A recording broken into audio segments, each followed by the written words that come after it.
Hello everyone, मी विनया टेंबे आणि आज आपण इंग्लिश ग्रामर म्हणजेच इंग्लिश व्याकरणातला टेन्सेस हा महत्त्वाचा टॉपिक घेणार आहोत. आणि त्यातला फक्त एकच टेन्स आज मी घेणार आहे. सुरुवातीला आधी 3 मुख्य टेन्स कुठचे ते सांगते.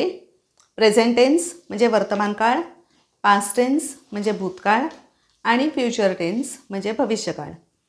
प्रत्येक टेन्सचे 4-4 प्रकार आहेत. आज आपण प्रेझेंट टेन्स बघूया. हेडिंग देते मी टेन्सेस. टेन्सेस म्हणजेच मराठीत आपण म्हणायचं काळ.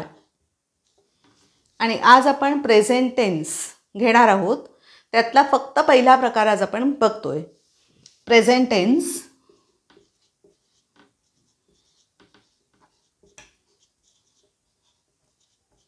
म्हणजेच वर्तमान काळ.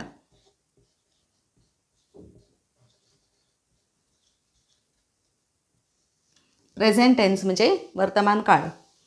वर्तमान काळातला सगळ्यात पहिला प्रकार सिंपल प्रेझेंट टेन्स.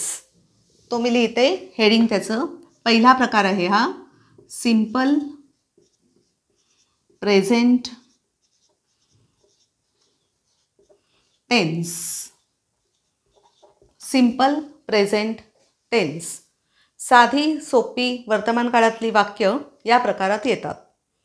उदाहरण म्हणून एक वाक्य लिहिते आणि मग एक्सप्लेन करते. पहिलं वाक्य त्यातलं एक्झाम्पल्स म्हणजेच उदाहरणे.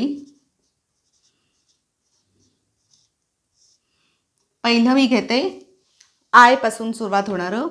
I read a book. I read a book. I म्हणजे मी, रीड म्हणजे वाचते, बुक म्हणजे पुस्तक. मी पुस्तक वाचते. साधं सरळ वर्तमान काळातलं वाक्य. त्यामुळे आय रीड अ बुक. रचना कशी लक्षात ठेवायची आहे या वाक्यांची सिंपल प्रेझेंट टेन्समधली. सगळ्यात पहिला येतो कर्ता. आय हा आहे सब्जेक्ट म्हणजेच कर्ता. करणारा कोण असेल तो. सब्जेक्ट पहिला येतो वाक्यांमध्ये. आय म्हणजे सब्जेक्ट. दुसऱ्या जागी सिंपल प्रेझेंट टेन्समध्ये येतं वर्ब. वर्ब म्हणजे क्रियापद. मूळ वर्ब, मुख्य क्रियापद जे असतं ते, त्याला म्हणतात base form of verb. Okay, म्हणून मी कंसात लिहिते बेस फॉर्म. बेस फॉर्म मूळ क्रियापद. मराठीत अर्थ मूळ क्रियापद.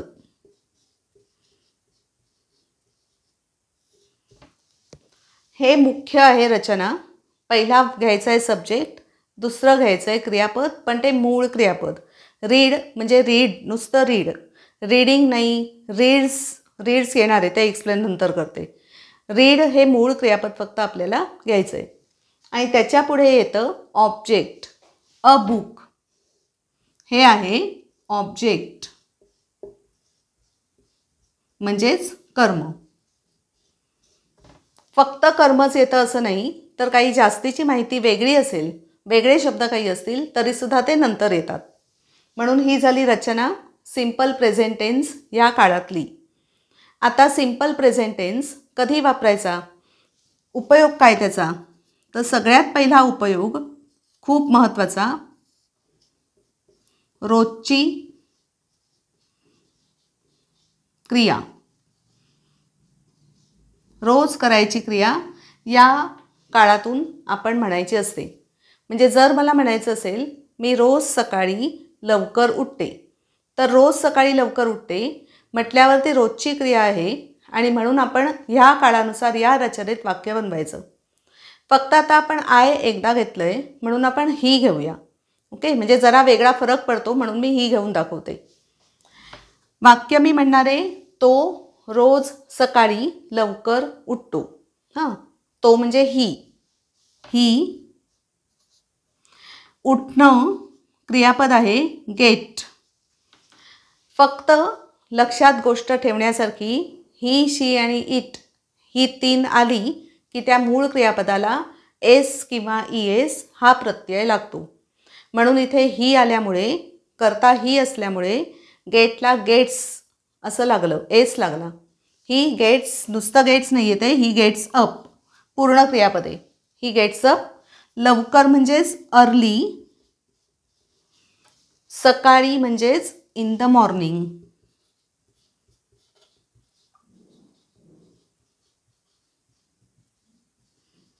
ही gets up early in the morning. परत आपली रचना सेम अशी झाली. पहिला घेतला करता म्हणजे ही, दुसरं घेतलं वर्ब बेस फॉर्म मूळ क्रियापद गेट्स अप. फक्त ही, शी, इट असल्यामुळे त्याला एस लागणार आहे म्हणून तिथे एस लावलं आहे. बाकी क्रियापद मूळच आहे ते गेट.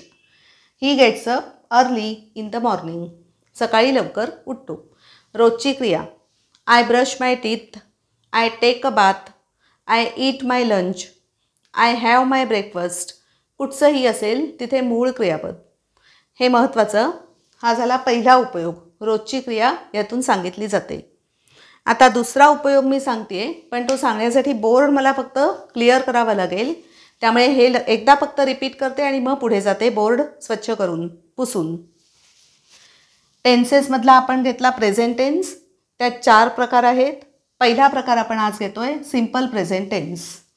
अगदी साधा असा, सोपा असा वर्तमान काळ. एक्झाम्पल लिहिली आपण.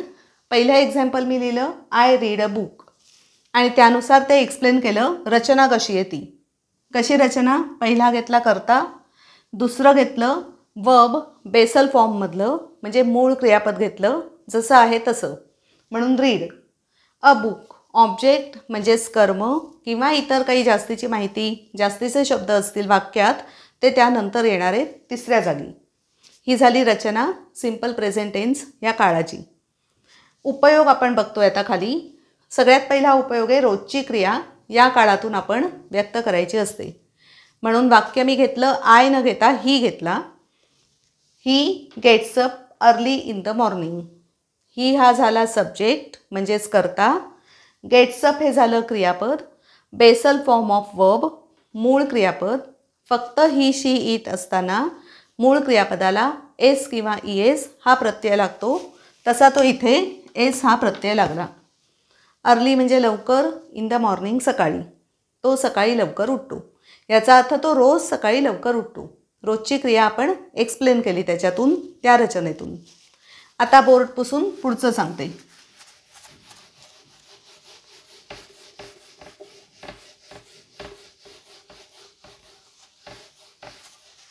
जेव्हा एखादं कायमस्वरूपी सत्य असेल तेव्हासुद्धा हा काळ आपण वापरतो. कायम स्वरूपी सत्य. आता म्हणजे काय? समजा मला म्हणायचं असेल सूर्य पूर्वेला उगवतो. कायमस्वरूपी हे सत्य असणार आहे. म्हणून ते आपण जसं मराठीत म्हणतो सूर्य पूर्वेला उगवतो वर्तमान काळात, तसंच इंग्लिशमध्ये सिम्पल प्रेझेंट टेन्समध्ये ते आपल्याला म्हणायचं आहे. करता काय आहे तर सूर्य, तो पहिला घ्यायचा. सूर्य द सन हा झाला आपला करता. त्यानंतर आपण घेणार क्रियापद रचनेनुसार आणि मूळ क्रियापद घ्यायचं आहे. उगवणं याला आहे राईज हा शब्द, म्हणून द सन राईज. द सन हे झालं नाम. त्या नामाच्या जागी जर मला सर्वनाम वापरायचं असेल तर मी इट म्हणणार त्याला. द सन याला मी म्हणणार इट. आणि ही, शी आणि इट असताना मूळ क्रियापदाला एस किंवा ई एस हे प्रत्यय लागतात. आणि म्हणून राईज या क्रियापदाला एस लावला आणि ते रायझेस झालं आणि ते आहे मूळ क्रियापद.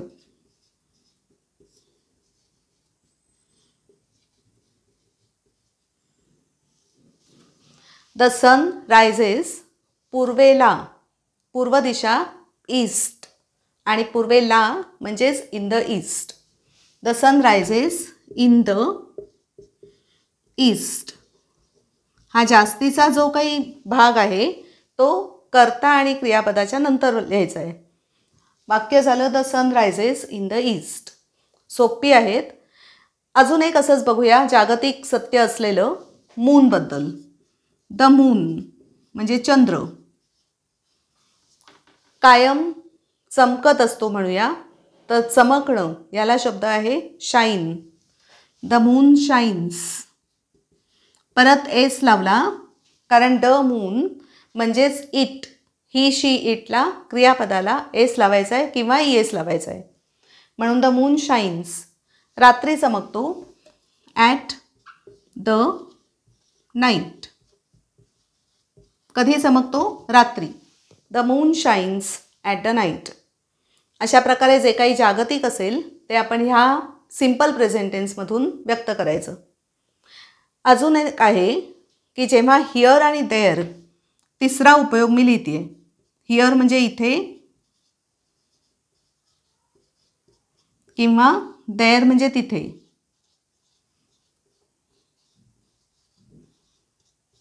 हिअर आणि देअर या शब्दांनी जेव्हा इंग्लिशमधलं वाक्य सुरू होणार असेल त्यावेळेला आणि ते एक्सक्लेमेटरी असेल, उद्गारवाचक असेल, वाक्य कसं असेल? Exclamatory sentence. आता एक्सक्लेमेटरी म्हणजेच उद्गारवाचक.